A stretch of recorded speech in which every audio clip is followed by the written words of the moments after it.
Joining him are our esteemed panel members, Mr. Rajesh Menon, Associate Director, DPIIT, Ministry of Commerce and Industry. Can we have those claps, please? Thank you. Dr. Sanjay Joglekar, Chief Technology Officer, Mumbai Port Authority. Mr. Uddhav Kumar, Co-founder and CEO, Linkit. And Mr. Deepal Shah, Group CFO, All Cargo Logistics Limited. A huge round of applause for this panel. Okay, while we unravel the suspense for Mr. Piyush Goyal to join us, we'll get started in between, and if we have interruptions, then we'll pause a bit in between and take the discussion forward. I have today here an eminent list of panelists, group of panelists, who have varied degrees of experience, if I can say, and have unique perspectives. We have policy experts, we have people from the startup ecosystem, we have a CTO here, and we have a supply chain expert. So varied expertise to a very important topic. If India has to achieve, the potential of the digital economy is supposed to, be around 1 trillion by 2030, and the maritime sector obviously holds, one very, very important part of, fulfilling this vision. Just some numbers before I, ask for insights from my panelists here, respective panelists. In FY24, India's 12 major ports handled 819.2 million tons of cargo, making a 4.4% jump over the previous year. Interestingly, non-major ports, which is about 187 ports, clocked an impressive 11.8% increase to 721.05 million tons. Looking ahead, obviously there are a lot of initiatives which are planned in the future. So the Sagarmala program projects cargo traffic to hit about 2,500 million tons per annum by 2025, which is this year, where port capacity is ramped up to exceed 3,300 million tons. Now, India has a major vision to become one of the top global ship manufacturers and expand fleet expand fleet over the next decade. So we are navigating to becoming a maritime powerhouse status. But this is just not about scale. We want to become smarter, and technology holds the key to unlock this potential. So I'd like to begin with Mr. Rajesh Menon. From a policy perspective, now, if India's ports have these ambitions, these major ambitions, now how critical is our digital technologies to achieving this dream? Rajesh, can I have you first? Thank you, BCCI, for inviting me for this panel discussion. The first question that you asked is about digitalization. So since I come from PM Gati Shakti team, I would like to briefly talk about PM Gati Shakti as an initiative as on today. So let's first understand to the beginners in terms of what is a Gati Shakti project. Any project which is above 500 crores and which is bound to create logistic efficiency, which is multimodal in nature and which can connect economic centers, are considered as a Gati Shakti project. Now, when you do the management or planning of a Gati Shakti project, there is a platform which we call as the National Master Plan. The National Master Plan is a portal. It's a portal consisting of geospatial layers. Yes, sir. Do we interrupt? Okay, we'll have to stop. Okay. All right. No, I was saying the gentleman who was explaining Gati Shakti may be allowed to complete and then I can join him. He was explaining Gati Shakti, I think.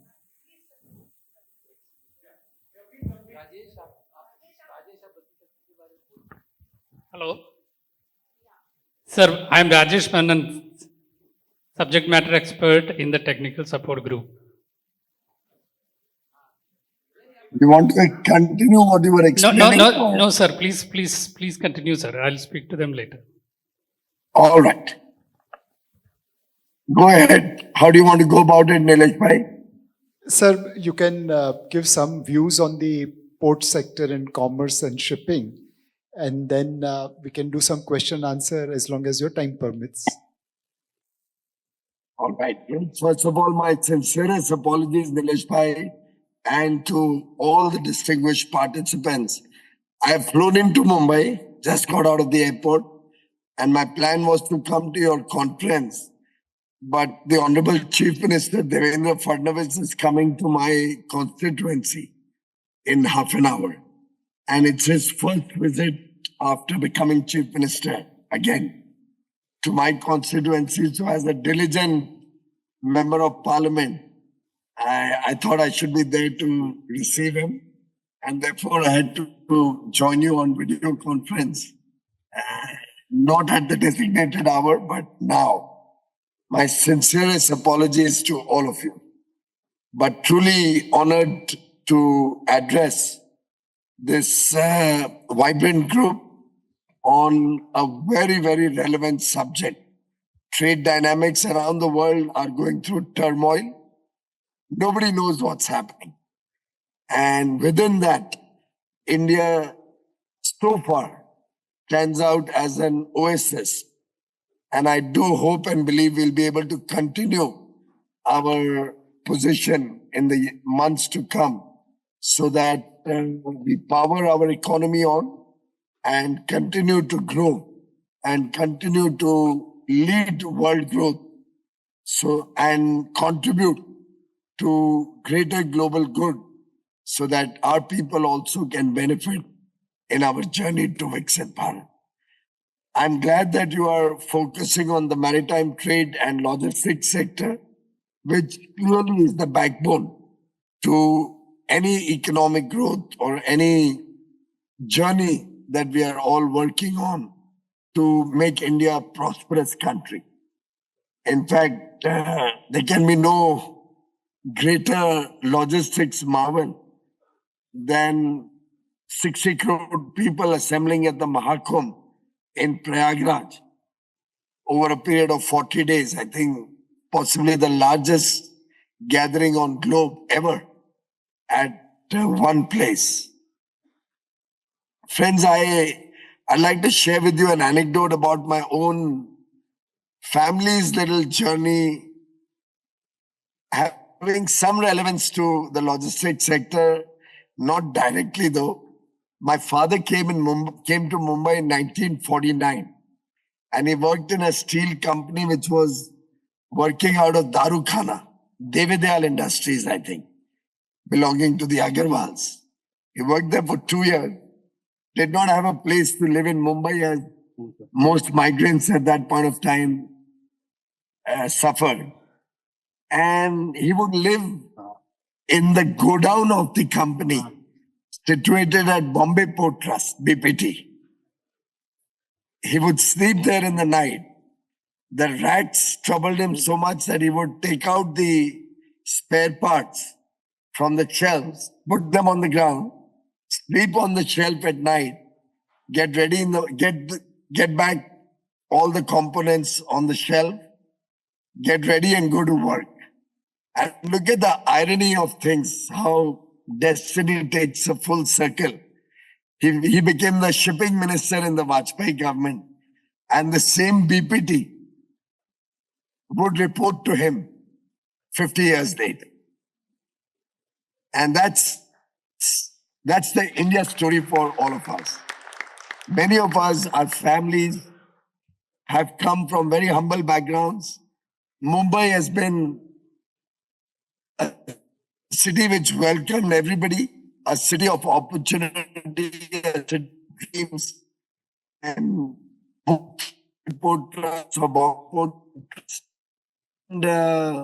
JNPT have been at the forefront of the development of the country, but more particularly of Mumbai. Trade, like rivers, have to flow freely. And I think the shipping sector connects opportunities around the world with India. And therefore, I think the ports, shipping, logistics sector are lifelines that nourish our economy. And we really need to focus on strengthening our logistics ecosystem. I'm sure you're aware we've doubled our port capacity in the last 10 years. We are looking at significant new investments in the port sector. Vadhavan, coming up on the north of Mumbai, is going to be one of the world's top 10 ports, a deep draught port which will serve large vessels coming to India. Almost every other port is also going in for massive investment plans. Our port sector has significantly brought down the turnaround time of ships in the last few years. But obviously, there's always scope for improvement. And I hope the day's proceedings, and I was just looking at your program, it's a very impressive set of subjects, particularly the way you looked at even port security and cyber security and women in logistics. I think it's a brilliantly crafted program. Congratulations to the Bombay Chamber of Commerce and Industry. And I have no doubt that going forward, this will help us with a lot of inputs, a lot of feedback on what we can do, what should be the government's agenda in the shipping and logistics sector going forward. Incidentally, almost 95% of our trade volume still goes through the ports. We have very little air shipping. And our 7,500 kilometer coastline as an enabler of trade will, over the years, next few years, certainly give a lot of opportunities for the port sector to grow further. Only the other day, I was taking an aerial view of Dighi Port because we are setting up a large 6,000-acre smart industrial township there. And along with us, MIDC is developing another 8,000 acres. That area is going to become a powerhouse of industry and manufacturing. But I did see Dighi Port has significant advantages. It's a deep draught port, but also as an inland ingress into the land, which can help barging goods to other areas. And I think there's tremendous scope to grow that port also. I'm sure there must be many other ports with huge potential to grow. I'm sure all of you will be looking at capturing these opportunities going forward. Well, when it comes to the two other sectors related to ports, one is making it easier, the logistics ecosystem more friendly, more conducive to handle the large amounts of traffic that we are seeing on the ports. I'm sure all of you are looking at opportunities and will certainly see how we can make it easier. We brought in things like the ULIP platform, the United Logistics Interface platform, to help make life easier. But can only assure you that we'll be happy to receive your ideas and see what more we can do to reduce the logistics time and the logistic forward, the whole entire ecosystem linked to logistics, how we can make that better for all of you to follow and make it better for all of you to work through the port system. I think shipbuilding is another area which India needs to focus on. Again, tremendous opportunities in shipbuilding. I do hope that going forward, government also is looking at ways to promote shipbuilding. We have some very good private sector shipyards. We also have government shipyards. But I think the private sector shipyards are still not having enough business and I probably see some good opportunities there to promote shipping sector and shipbuilding in the country. We on our end are looking at some ways to improve the shipbuilding ecosystem in India. Incidentally, I also believe there's one area where I can get some help from all of you, and that is trying to make flagging of vessels in India more attractive. Currently, I don't see many ships getting flagged in India, whereas we have the advantage that we can allow cabotage for those who flag their vessels in India. We can also promote more and more imports coming in on Indian flagged vessels, which is permitted within the international trading rules or WTO rules. But sadly, we don't have enough flagged vessels to be able to bring in any such regulation. I'm told that it requires some amendment in the law, whether related to GST or taxation. We do have tonnage on the higher side. Probably needs some amendment to the maritime laws and the regulations around manning these ships. I wish some of you can take this responsibility and guide us on what the government needs to do at the central level or the state level to help companies come and flag vessels in India. I think leasing and financing of or insurance of these vessels is being also promoted through the GIFT City.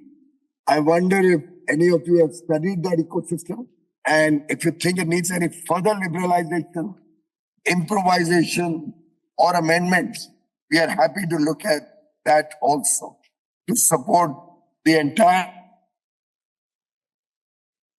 to come to India.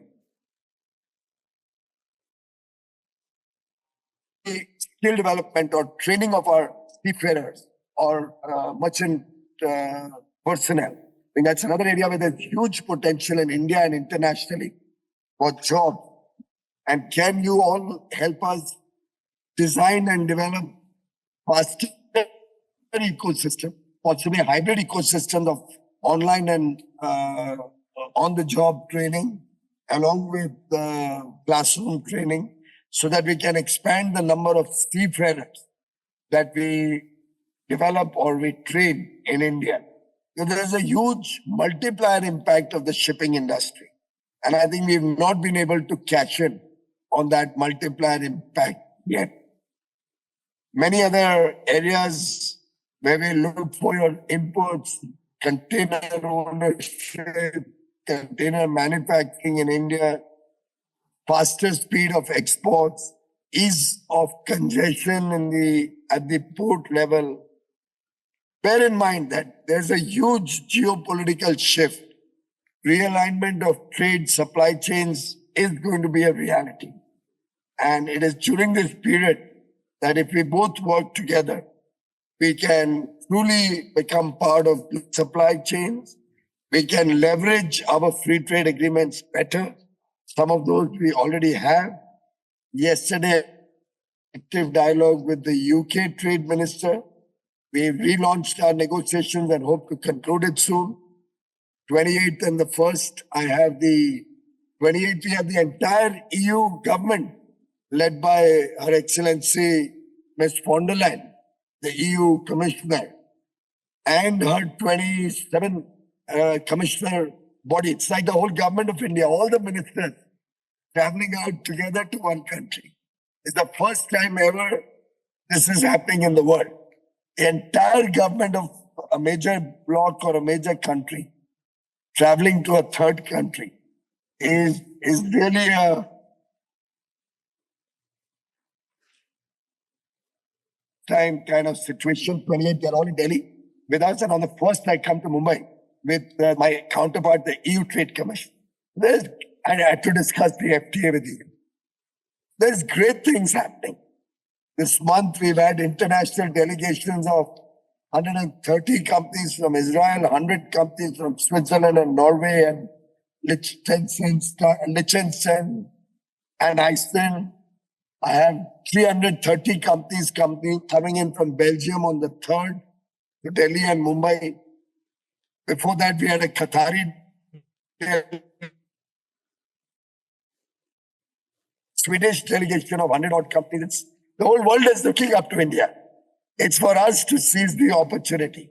And I'm sure the distinguished panel that I see before me and all the stakeholders in this sector will certainly use digital technologies, AI-driven cargo tracking, blockchain-based freight documentation, automated customs clearing to help seamlessly move the logistics sector on a fast-forward and future-ready ecosystem to support India's growth story. Thank you very much, ladies and gentlemen. I am still in the car on the way to my constituency. Happy to take a few questions, if any. Thank you.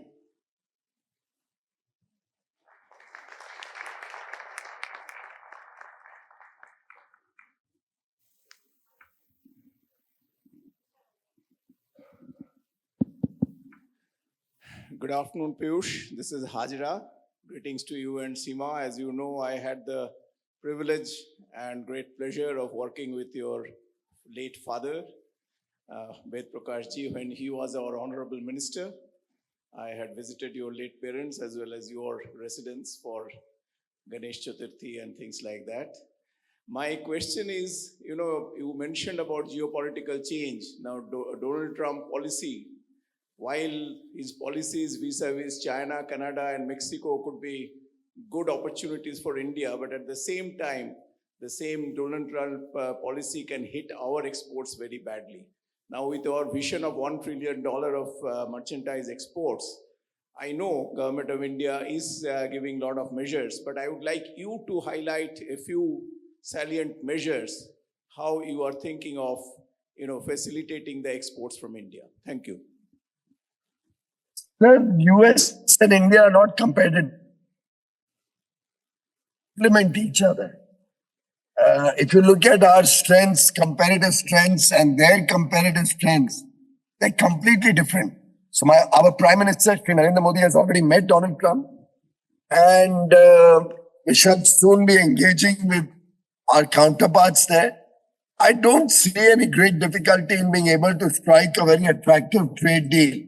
That'll be a win-win for both countries, add to jobs and business opportunities to both countries, and have a more balanced trade. Because end of the day, India is at its growth phase. 1.4 billion aspirational Indians looking for a better life in the future, generating huge demand for goods and services. America has their strength in technology, in high-tech industry, high-tech manufacturing, which we need in India for becoming a quality nation. I think we work together with the United States as partners, as strategic, as friends, and further develop this relationship for the good of Indian industry, Indian business. I am fairly confident we will be able to leverage this, and as Prime Minister Modi has done in the last 11 years, convert this so-called challenge also into an opportunity. Sir, I represent a ship agency company. I would appreciate if you could clarify, the government's trade policy with regard to Iran trade. There's a lot of confusion because the banks don't accept the document. Not only banks, even some of the insurance companies don't accept or approve the documents to be used for Iran trade, while there is absolutely no restriction between India and Iran as far as the trade is concerned. So with the result, some of the operators are using, a parallel document without sufficient insurance cover. And the banks are reluctant to negotiate it also. So if the government can come out with some clarity on this trade, it will assist the trade. Thank you. Well, I think we are all aware of the sanctions on Iran. and one has to work within the ambit of those sanctions. Otherwise, you are at risk of your own business getting sanctioned. I remember we used to work with Iran through probably UCO Bank or somebody who doesn't have any operations in any other country internationally. And they used to hold the Nostro accounts of Iran at some point of time. Is that right, Nilesh? So one will have to carefully see which business you're talking of. Government cannot give a one-size-fits-all solution within for trade with a country which is having its own geopolitical problems. And people who do any of this, what you said, alternate documents or some such thing, do so at their own risk and peril. Government of India would not encourage any of it.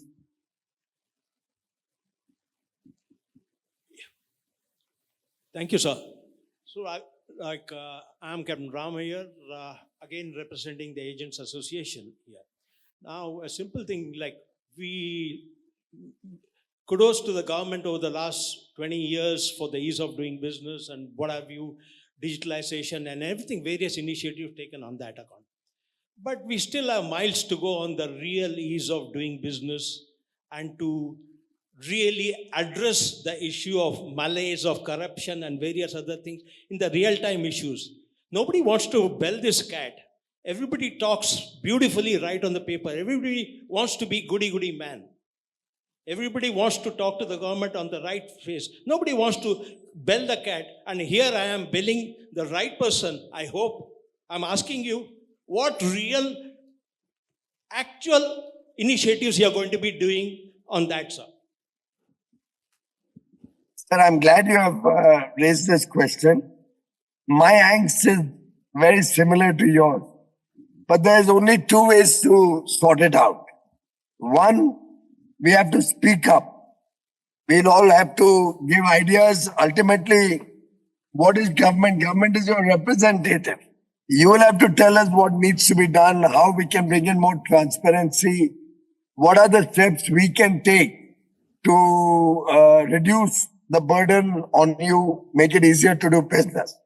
But tell me, sir, after all, when we look at corruption, somebody is paying because of it, somebody is receiving that money. आप जितने इस कमरे में बैठे हैं, and all the stakeholders and all your members, if you all decide you are not going to give a single penny and not look for shortcuts and not cheat. After all, we all know furniture comes in with a misdeclaration. We all know a lot of goods are coming from China with misdeclaration. And we all want to clear all of those goods also. We are all complicit in the whole ecosystem. We manage the ecosystem and get things because our clients want it. अगर आप सब मिलके तय कर लो, आज ही तय कर लो, आज के दिन अच्छा दिन है, कल शिवरात्रि है, बहुत ही शुभ दिवस पे आपने कॉन्फ्रेंस रखी है, सब जितने बैठे हैं और सब एसोसिएशन के चीफ कमिट कर दो कि हम आज से ₹1 नहीं देंगे. Sir, I also been an importer and exporter in my young days. शुरू में तो पता नहीं था कि लफड़ा क्या हो रहा है, क्यों माल अटक रहा है कस्टम्स में. आस्ते आस्ते हम भी जुड़ गए, जॉइन द बैंड वैगन. पर तभी वो इकोसिस्टम नहीं था केंद्र में या सरकार में who was willing to support you if you are willing to fight the system. I promise you, if all of you decide, and by the way, Nilesh is also a chartered accountant, I am a chartered accountant. मैं तो कई बार कहा है, forget everybody else, if only the chartered accountants of this country decide we will not certify anything which is inaccurate or does not reflect the true and fair picture. और आपके जो miscellaneous charges के सब bills होते हैं, we stop allowing those bills and make a mention that there's 20 lakh rupees of miscellaneous charges in all the customs bill of entries that you have filed or bills that you raised on clients. अपने आप दूध का दूध और पानी का पानी होने लग जाएगा. तो ultimately government क्या करेगी? Please tell me, give me a solution. मैं कैसे रोक सकता हूँ आपके miscellaneous charges को? मैं कैसे रोकूंगा कि आप लोग सब मिलके इस पूरे प्रोसेस को क्लीन करने में हेल्प करिए. माफ करिएगा, I am sorry to give a very I have to bounce the ball back on you. But मेरे पीछे कोई विकेट कीपर नहीं है, तो इससे मुझे स्ट्रेट ही खेलना पड़ेगा. Thank you so much, sir. Pradeep Shah बैठे हैं, मुझे लगता है I can see the backside. Is that Pradeep Shah? Yeah. देखो हम आपको पीछे से भी पहचान लेते हैं. आप एक फोन भी नहीं करते हो प्रदीप भाई इतने दिनों में. Yeah. Okay. Thank you very much, Piyush. I wondered, you're in a very unenviable situation with Trump on one side and CBAM, the Europeans putting it, and so. But I was wondering whether I could ask you about the April 1st tariffs on pharma duties. This 25% that Trump has proposed for pharma. At least that it is in their interest not to put the 25% duties. So that's what I hope you can plead for, reviewing that part of it and carving out pharma. And $7.5 billion of Indian exports are affected otherwise. Thank you. Well, I beg to differ, Pradeep bhai. First of all, of course, we all know in this current situation, there's hardly any discussions happening or pleading that you keep one sector out or the other sector out. यहाँ तो तीर लगे जा रहे हैं पर पता नहीं लग भी रहा है नहीं लग रहा है क्या होगा पूरा अनसर्टेनिटी है. But by the we got feedback to discuss pharma industry, and frankly 10-20% tariff doesn't bother them. They are very, very clear and they've told us the steel sector that it is not going to hurt them. They are very bullish about the future and potentially future growing business with America. And I'll also share with you, what is our biggest export in pharma to the US? Is it generics? And if generics is the main product that we are exporting, it's so low cost and low on technology, whereas the retail price is 10 times what we are exporting it at. So even if on our export price there's a duty, it'll hardly hurt the final retail price by 1 or 2%, 5%. So I'm not so sure that American manufacturers will be able to replace our generic pharma products, even at 1.5 or 2 times the price of what we are supplying it. So I won't take names of companies, but I can talk to you privately. Pharma has told us not to worry. And by and large, we'll cross this hump well, Pradeep bhai. Don't worry, Prime Minister Modi and Trump share a good relation. They've had a good set of meetings. And we'll take care of all of your interests. Rest assured. इतना panic जो stock market में दिख रहा है इतना industry को panic करने की जरूरत नहीं है. स्टॉक मार्केट वाले नीलेश भाई के सहित थोड़े वीक नीड होते हैं. Sir, quickly, one supplementary to the previous one. I thank you for playing straight, as you said, straight without a wicketkeeper. Thanks for literally addressing the issue and acknowledging the issue. Sir, one small thing.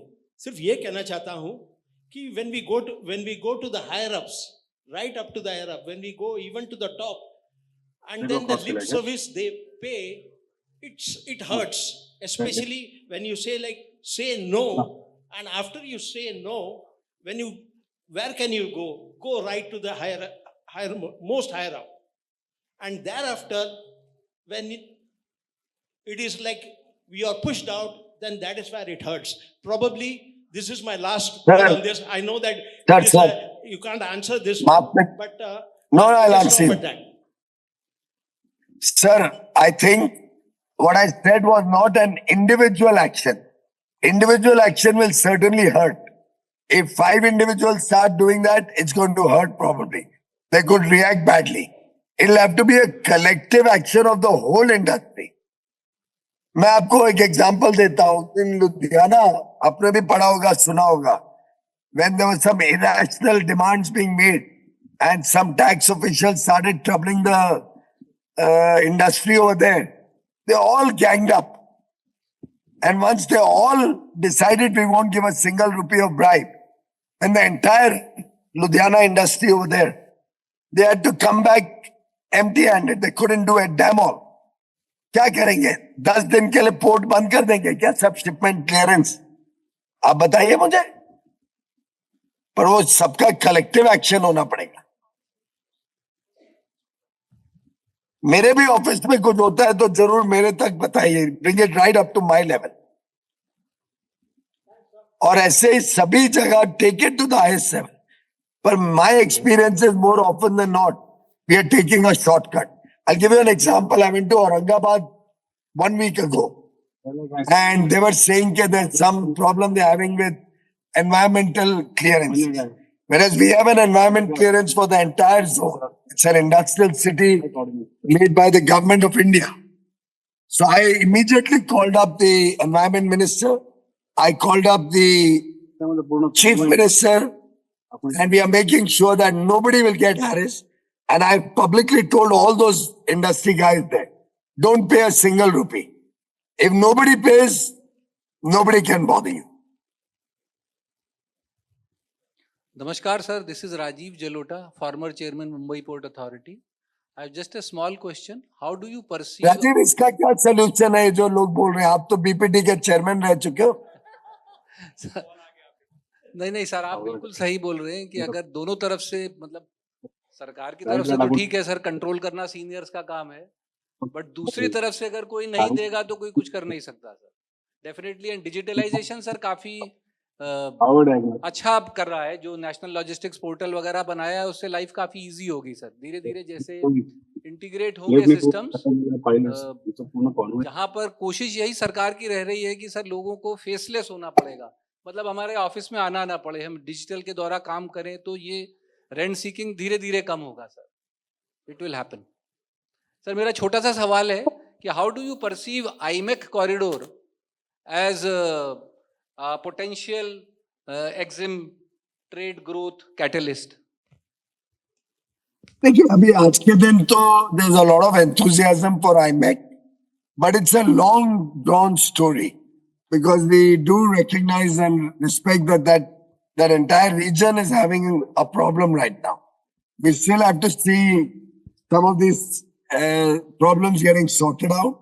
We've got to see the Palestine-Israel conflict come to an end. But I think the intention is very clear. And if this does take off, and we are very confident it will have a game-changing, transformational impact because we'll literally go on the land route all the way up to Europe. So there can be transformational impact on the Indian trade scenario and our integration with world economies, including the developed world. We are very committed to it. We are seeing a lot of commitment from many other countries. There will be a lot of problems also. There will be some who will be affected negatively with this IMEC corridor. Some countries in between who are big logistics hubs could also create some hurdles. But so far, I've seen a lot of traction and positivity for the concept. It certainly is a long run effort. It's not going to happen in a hurry or overnight. But I'm sure that going forward, this will hold a lot of potential. And just to, labor that point again, ये चीजें धीरे धीरे नहीं होती है। आप लोग एक 6-8 लोगों की कमेटी बनाइए इसी कॉन्फ्रेंस में, हमें बताइए हम क्या ईज कर सकते हैं, पर वो ईज करते वक्त मिसयूज का भी ध्यान रखिए। हमारे पास बहुत शिपिंग एजेंट्स हैं, बहुत क्लियरिंग हाउस एजेंट्स हैं, जो जब भी हम ईज करते हैं और ट्रस्ट बेस्ड मैकेनिज्म लाते हैं तो चीट करना शुरू करते हैं। We see a spike in Chinese and Vietnamese import, we see a huge amount of under invoicing happening. तो थोड़ा आप लोग को भी फिर विसल ब्लोअर्स बनना पड़ेगा कि आपके पास जो क्लाइंट टेढ़ा मेढ़ा काम लेके आते हैं का पर्दाफाश आपको भी करना पड़ेगा। पर इसके लिए हमारे पास समय नहीं है। धीरे धीरे मैं तो नहीं बिलीव करता हूं, मुझे लगता है हमने कोशिश करके इसके ऊपर सभी ने चिंता करनी चाहिए। Thank you sir. मेरी तो बहुत इच्छा है कि हम लोग मिलके कुछ इसमें करें। Piyush ji, good evening. This is Captain Rana from TK Tankers. We are one of the world's oil tanker company, leading oil tanker company. So basically, I attended the seminar and there's a lot of focus of Indian government about the shipbuilding. So I was just wondering what is on offer from the government side for a foreign ship owner to build ships in India? Because when I remember, like let's say 14 years ago or something, when Chinese shipyards actually pulled out a lot of business from Korea, the Chinese government was a lot of backing, they gave to their shipyards, support financially also, and to the, the level of reaching. And they invited, or they kind of got the various owners to get the, ships built in China. So what kind of, the offer from government, financial, or, which kind of support, or, some discount, what the owners can get? Thank you. And I think we are already seized of the matter. We are talking to several shipping company owners. We have also had a dialogue with some governments, sovereign wealth funds, to see if we can collaborate with governments on building ships in India and what needs to be done on the entire ecosystem to promote shipbuilding in India. I'll welcome any suggestions that you have. What were the incentives which moved the market to China? Are they still continuing? What really is the price differential which needs to be bridged to make Indian shipping attractive? We'll need a little bit of input and guidance from all the friends who are in the room, or even beyond all of you. If you can help us with some support. I talked, for example, with the Mediterranean shipping company, MSC, and they are looking very seriously for their growing needs of shipbuilding to come to India. I'm sure there'll be others around the world. And we need to set the ecosystem right. Please give us some guidance what we need. Perfect. Thank you, sir, for taking time out of your busy schedule and doing it even on VC on the way to the location. You have given us enough homework. We'll work from our members to give you suggestions on the improvement on ULIP platform, suggestions for shipbuilding and flagging of ships in India. And we'll also work about how to finance shipbuilding through Gift City, and also suggestions on skill development of merchant navy seafarers. We'll continue to work with your office to pass these suggestions, and hopefully we'll be able to create a trade system in India which is free-flowing like the river. Thank you so much for your time. On behalf of Bombay Chambers, I really thank you from the bottom of my heart. A huge round of applause. Thank you, Shri. Thank you. Lovely talking and meeting with all of you. All the best for your conference. And I will look forward to your inputs. I hope nobody minds some of my comments, but that really is possible. We'll do whatever it takes, whatever you guide us, but it'll ultimately have to be a collective effort of all stakeholders. Thank you, guys. And good luck for the rest of the evening. Bye-bye. Thank you, sir. Thank you, Mr. Nilesha. Over to you, Shrikant. You can take the panel forward. Yeah, so I'll just request, a fellow member from taking over from, it's an illustrious. So I'll just continue from what the minister has said, because hearing the word PM Gati Shakti, he was asking, where do we stand? See, anyway, I'll just take 2 points from what the Honorable Minister has said. One, he has spoken about the urgency and the need for India becoming a shipbuilding nation. The current flagging of India and our dependence on foreign flags are resulting in a very huge outflow of foreign exchange. And geostrategically also, we are, the way the situations are going on now, geostrategically, what is the things that is happening now, there would be a situation where we should have self-reliance in our shipping infrastructure. So in that context, one of the aspect is the availability of finance, which has been addressed. The second aspect is in terms of capacity buildup, which is being taken, which is also being thought about. And the third aspect is about how we can build the level of skills and technology within our ecosystems is that we are able to cope up with this challenge.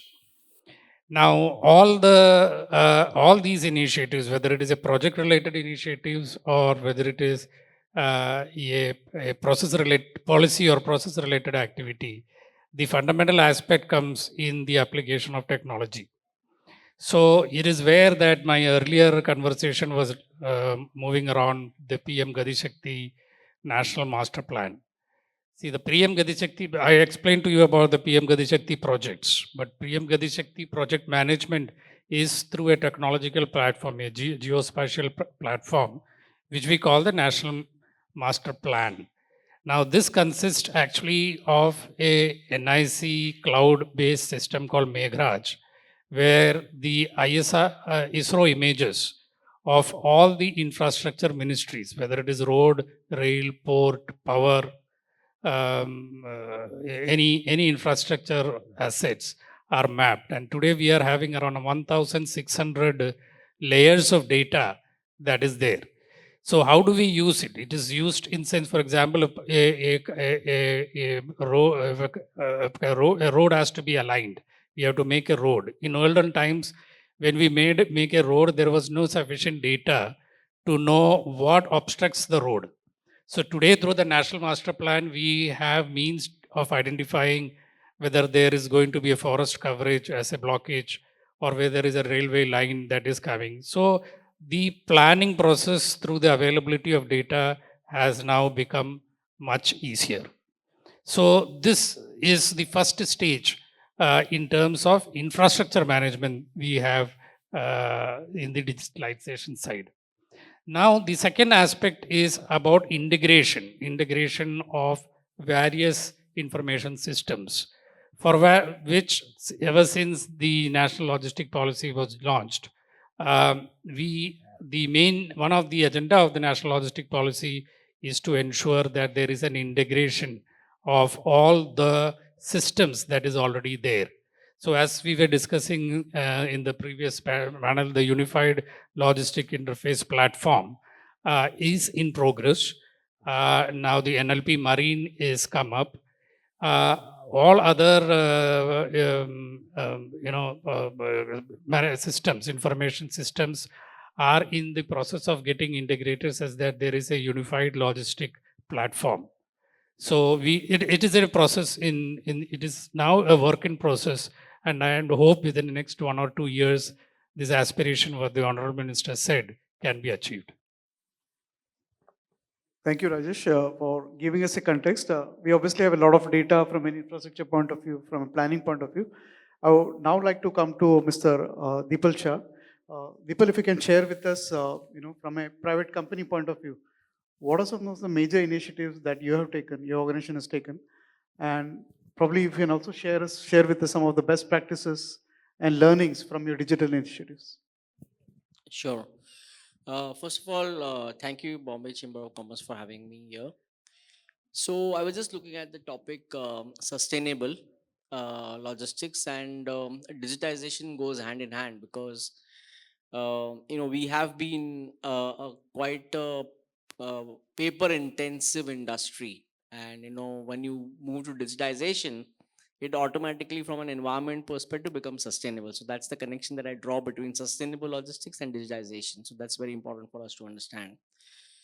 So I think for logistics and ports, I think we are primarily a brick and mortar industry, and for us, we probably from a value chain perspective, we're the last in the last leg in terms of digitization, is among other industries.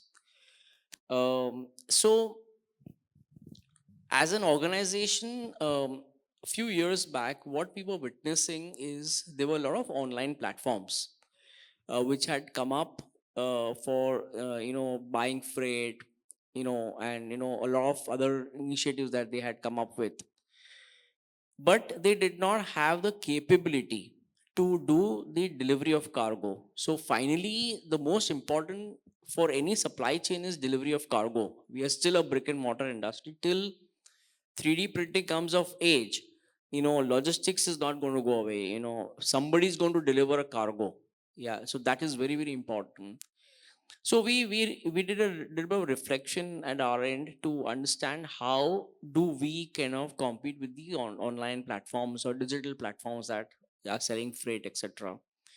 And what we said is that rather than partnering with them and working with them, rather why don't we turn our company into a more digital enabled company?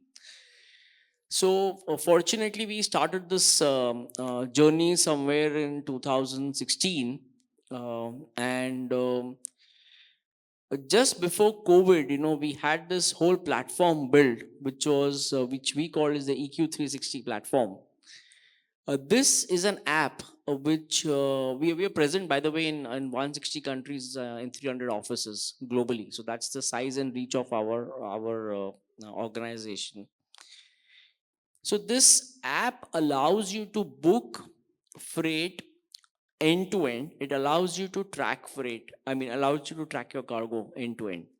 So that was the digital platform that we built.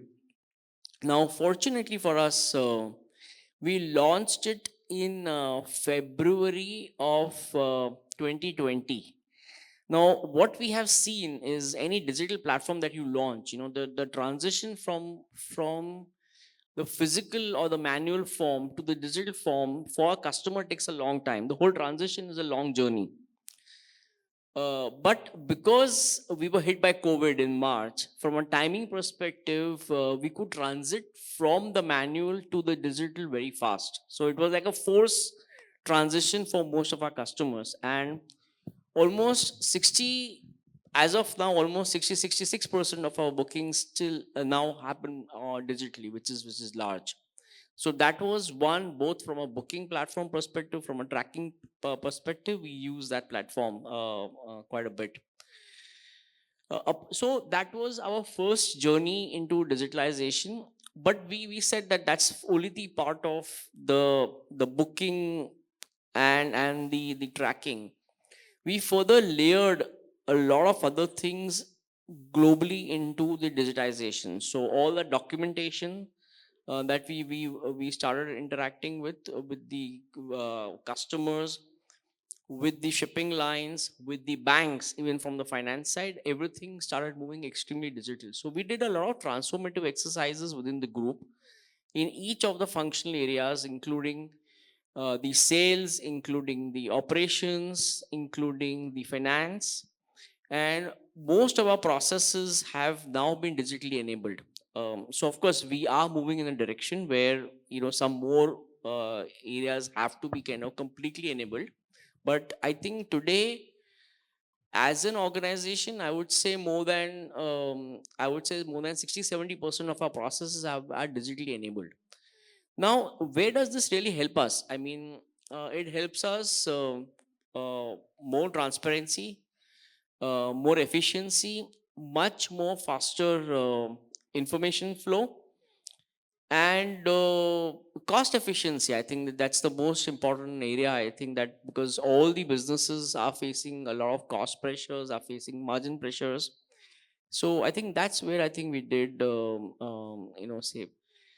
On we also operate in Indian business on the Gati side, and there also I think a lot of earlier when we used to pick up cargo, we used to actually do physical measurement of the cargo. Now we have these machines which actually give you a complete from a gross weight to a chargeable weight kind of an output. So these are some of the digital tools that we have been using. On the digitization, one more, some of few tools that we use is automate email responses. So all our customer emails which go centrally, and many of the normal emails are automatically replied. So those are some of the tools that we have used to help us, operate digitally. I'll pause here for more responses, and then probably I'll add as we go along. Thank you. So about 70% you said digitally and 60 odd percent of our processes are digital, and very important for a very brick and mortar company. I mean, so that's what is important for us. Yeah. So I would rather look at the potential to be achieved. So 40% more, or as we increase the potential of digitalization, obviously far more value to be unlocked. So thank you, Deepal. I'd like to come to now Mr. Sanjay Joglekar, obviously one of the major ports operating the country, a lot of cargo being. So what's your, I mean, if you can share with us some of the digital initiatives undertaken by, your port to start off it, and also talk to us about some of the benefits that you have realized. Hello. Good evening to all of you. Thanks for getting associated with the Bombay Chamber of Commerce and Industry. Happy to be here. Port as an industry has adopted the technology or digitization a bit late, but now the pace at which it is changing is really astonishing. The 5-6 things which I will talk about, where the digitization has already started. One of the technology, first thing which happens in the port is the PCS, we call it the Port Community System, which basically integrates all the stakeholders or the actors in the maritime economy, which basically deals with the port in the PCS community. The second one, the best part of the PCS community, which one is? It is a paperless. All the data and the paper which flows seamlessly, and everyone knows where the current situation is and where they are stuck or where they are available. The second part is the terminal automation. Terminal automation is another part where we have seen the couple of people who are working on this. We have so many automated vehicles, automated RTGs, AI-powered RTGs, the autonomous vehicles which are going, which basically helps in the digitization and also the automation part of it. The third one, which we have seen, is the 5G technologies or the AI technologies which has been used. These technologies are used by some of the ports, not all the Indian ports, but going down the line, I think it will 100% will help. Why? Because 5G will get you the data, and even sometimes it will help you to replace the fiber optics which has been used in the ports. The typical problem what we have seen in the ports is there are a lot of digging happens, and sometimes even the fiber also gets cut. And because of that, all our systems goes for a toss. And 5G will really help us, because 5G can communicate the data as well as voice also. So that will also help us. Another important thing which is happening here is because of the artificial intelligence, data analytics, and the ecosystem on which the entire EBS, or we call SAP, which is riding, we have a single source or a single version of truth of the data which is available there. So because of that, the decision making becomes more easy. The entire port's data comes in one database so that you can make a lot of informed decisions on that. At the same time, because of the AI, you can predict the analytics, you can predict the growth, you can predict the financials, which also helps you in a longer way to take your decisions correctly. So these are some of the things which I think the current ports which are using for their digitization as well as for the growth purpose. Thank you. I think it's quite refreshing to see, ports like MBT talking about technologies like private 5G, AI, so because I was thinking of asking our startup member to say something about that, but very refreshing to hear, ports like MBT taking action on that. And now, just one thing I'll just tell you. When we started with the AI, it is hard to believe, but the fact is that we started giving the training to our people. And the age group for which we gave the training was from 35 to 55. And when we shown them what AI or generative AI can do, people were amazed. When they seen that it has improved their productivity and efficiency, they themselves have come up with so many problem statements and we gave the solution to that. And because of that, a lot of work has started becoming more and more quicker. So that is another part which I think AI has really helped us in making it happen. Fantastic. I'd like now to come to Mr. Uddhav Kumar, co-founder and CEO of Linkit. Uddhav, we all, at least the perspective is that ports are legacy, siloed systems. How can startups bring in a fresh perspective? Where do you see the opportunity? If you can just talk about the opportunity in bringing in contemporary technologies like AI he's talked about, or private 5G, for example.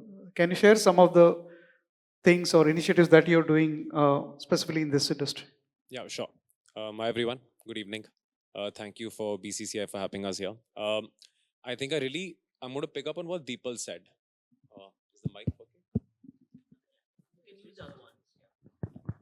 I would actually like to pick up on what Deepal said, which was about how he, as a company, chose not to join hands with, aggregators or people disrupting the industry and actually digitize themselves from a brick and mortar company to a digital brick and mortar company.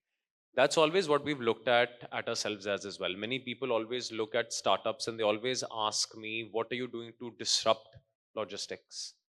And I turn around and tell them, we are doing nothing to disrupt logistics. We aren't here to disrupt the way of working. We aren't here to disrupt economies or the way things function. We are simply here to make companies more efficient, which is why our motto has also been orchestrating efficiency.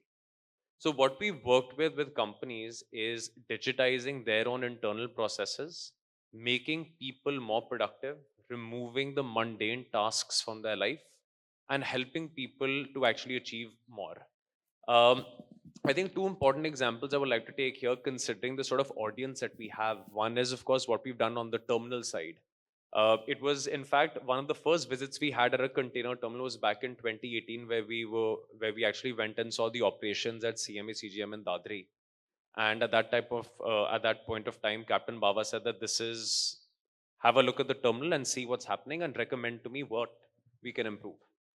And the problems that we saw were the ones that I still see in a lot of terminals today. There was a line around the weighbridge. The gate in and gate out processes took very long. The entire container inspection process was manual, which of course led to problems. Every liner had a different format in which they wanted that inspection report to be written in. So there was an entire team of people that would just be doing this documentation, which made the process inefficient.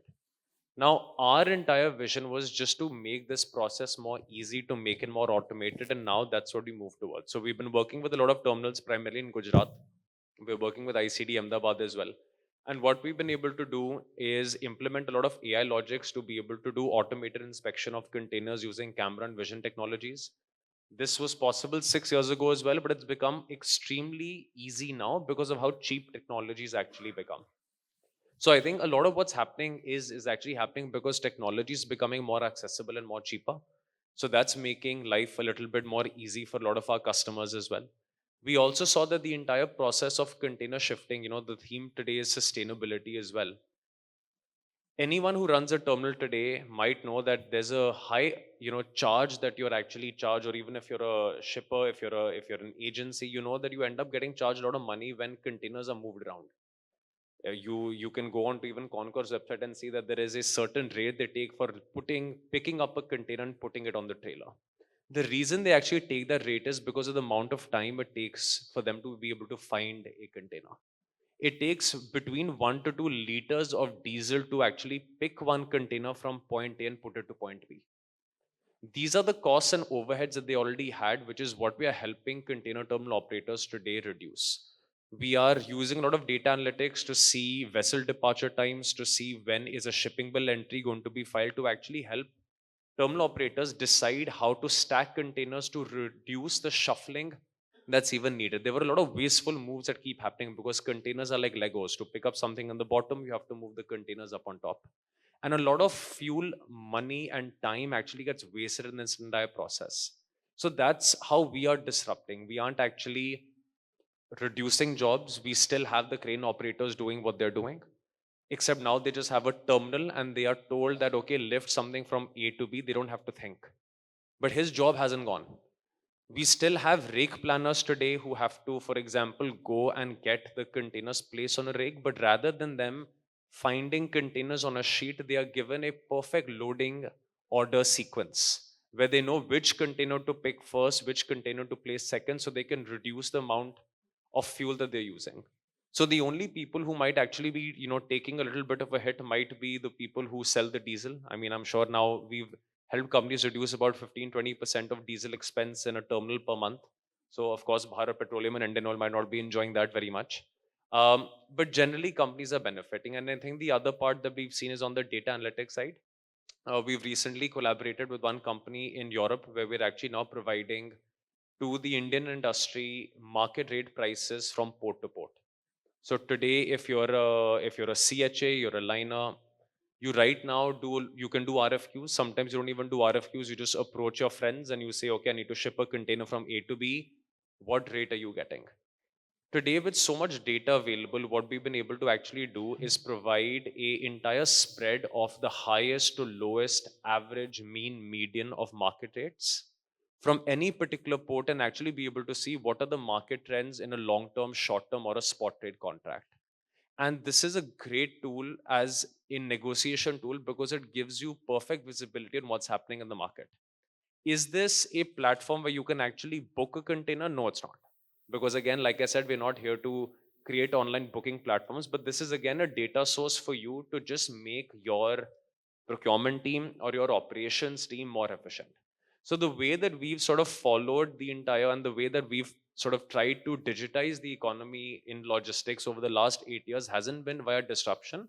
It's been simply through more efficiency and more empowerment. Okay, Uday, if I can ask you a follow-up question. What is the level of digitization in this sector, roughly, approximately? Would it be 20%, 30%?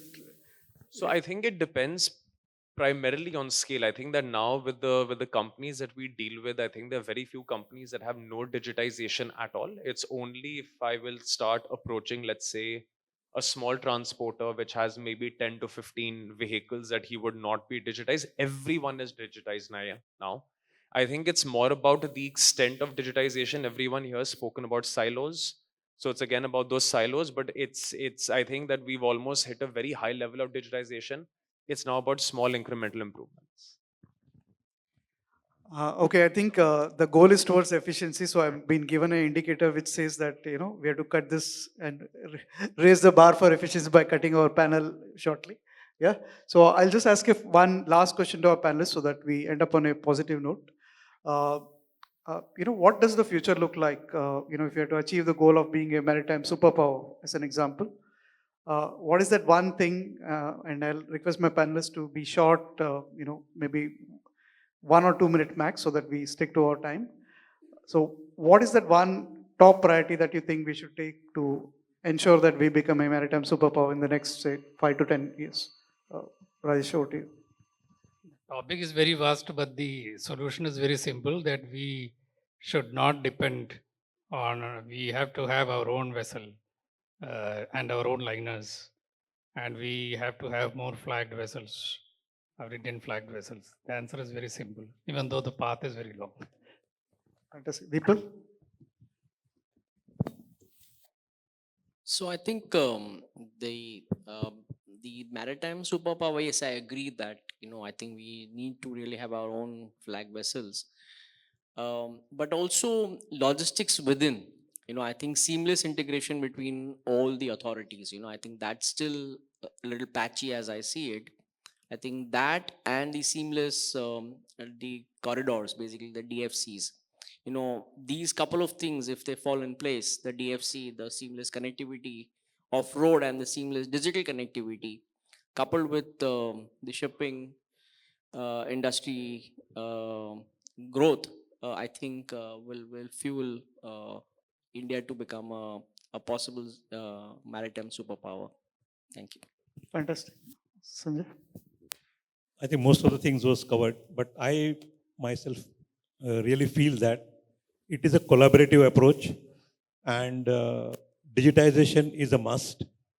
And the newer technology, if we adopt sooner, we really get good benefits and which can be passed on to the end customers. So that will be very much required. Thank you. I just think having a little bit more of an open outlook when it comes down to innovation. I think that's still, although, like I answered, everyone is very digital, the amount of spend that we're doing and the amount of risk we're willing to take when it comes down to IT adoption is still very, very low in this country as compared to the other ones where we've implemented our solutions. So I think, this is probably like an ocean where we can keep on digging and we'll find more solutions to that. And digital tools are there to explore or raise the bar for efficiencies. But I'd like to conclude this panel because I think we have heard enough about the potential for digitization. I believe our panel of experts are here. If you want to take questions offline with them, I'm not sure whether I have time for questions. Do I have time? Okay. I think you can ask them questions, post the session. I'd like to thank our eminent panel for this wonderful discussion. Do we need to pose for a group photograph? Yeah, okay. Thank you, gentlemen, for the insightful discussion. Sorry to rush you all. To present mementos to you all in appreciation of your presence, I would like to invite Shri Dhyaneshwar Patil, IAS, and Mr. Ravi Ramachandran, Managing Director, GAC Shipping, on the dais to give away the mementos. A huge round of applause for this panel.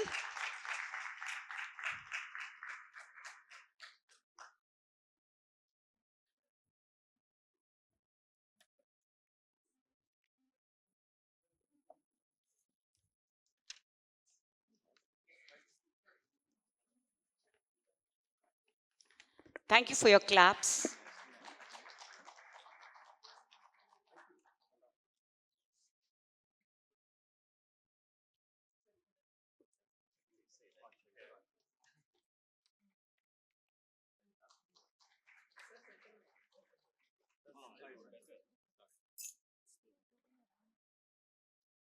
Just a minute, can you hold the box?